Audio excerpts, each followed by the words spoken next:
¿Qué tal, amigos? Hola. Estamos aquí en un lugar muy padre, muy bonito. ¿Sí? Estamos en Comalcalco, Tabasco, la puerta de entrada al mundo maya. Y bueno, toda esta estructura hermosa que tenemos aquí, que de verdad no es muy visitada, no sé por qué razones. Hoy un día pues inhábil y vemos que hay muy poca gente. La verdad pues los invitamos a que vengan a conocer esto. Siempre hay que conocer nuestro pasado para poder aprender de nuestros errores, para poder forjar lo que es el hoy y sobre todo el mañana. Si no, hay muchas cosas que nosotros estamos dejando en el camino sin darle las importancias. Bueno, nosotros estamos aquí para platicarles de cómo se podrían generar todas esas estructuras, pues obviamente a través del tributo. Aquí había un pueblo bien estructurado, bien dirigido, y el tributo se podría dar de muchas formas. Es obvio que en esos tiempos no estábamos hablando de billetes, de monedas, estábamos hablando de un pago a través de bienes, de servicios que hacía toda esta comunidad. Y ahora en la actualidad, pues esas situaciones han cambiado y mucho. Nosotros en México tenemos que pagar por lo menos 3 impuestos principales.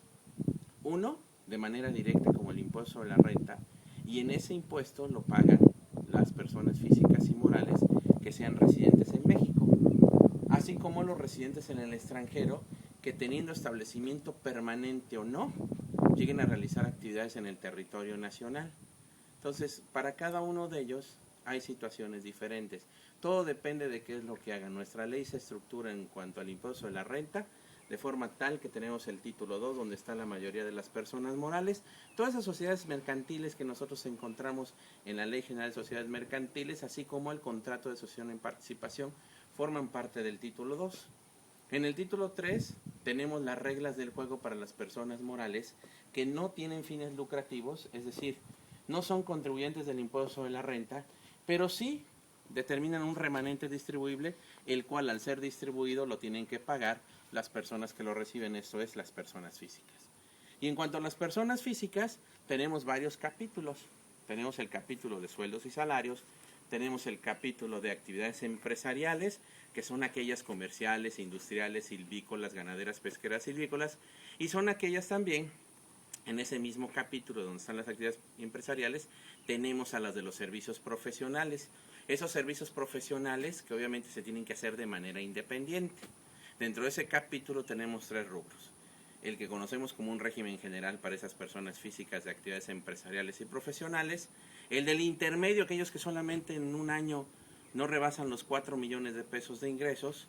Y tenemos a los pequeños contribuyentes, que esos solamente es hasta 2 millones de pesos y se distinguen porque hacen operaciones con el público en general.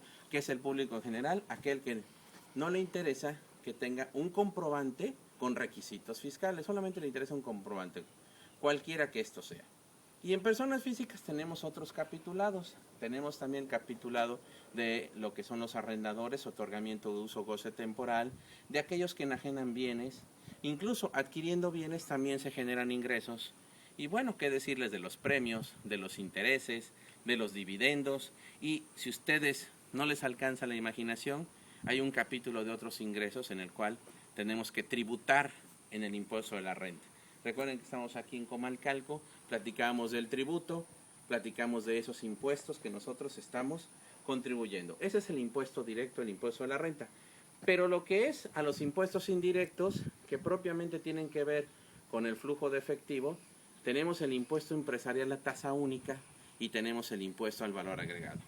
La diferencia entre ambos, porque tienen prácticamente el mismo objeto, la diferencia entre ambos es que el IETU es anual, se hacen pagos provisionales a cuenta del impuesto anual.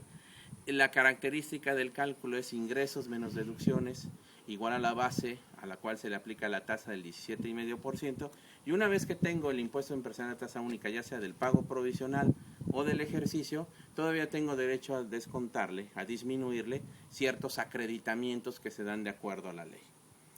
En cuestión de lo que es el impuesto al valor agregado, pues este impuesto, también de naturaleza indirecta, ¿verdad?, se repercute hasta que lo paga el consumidor final, y en este los pagos son de manera definitiva. También tiene actos como el IETU, que son muy claros y específicos. Enajenación de bienes, tanto IVA, IETU. Prestación de servicios independientes, tanto IVA, YETU. Otorgamiento de uso goce temporal, tanto IVA como YETU, y YETU se queda ahí en los actos o actividades.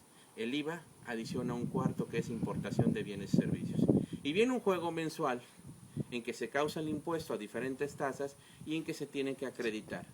Y cuando nosotros tenemos actividades tanto exentas como grabadas, viene una situación de tener un factor de prorrateo en cuanto al acreditamiento del impuesto al valor agregado. Entonces, esos son los tres tributos que ahora tenemos. Hemos pasado 1.400 millones de años de la puerta de entrada al mundo maya, lo que es Comalcalco, hasta la actualidad. Y todavía no nos ponemos bien de acuerdo en cómo deben de hacerse estos tributos. ¿Por qué? Porque hay muchas situaciones que no están claras, muchas situaciones en las cuales nosotros no estamos muy a gusto por todas las obligaciones que hay que cumplir.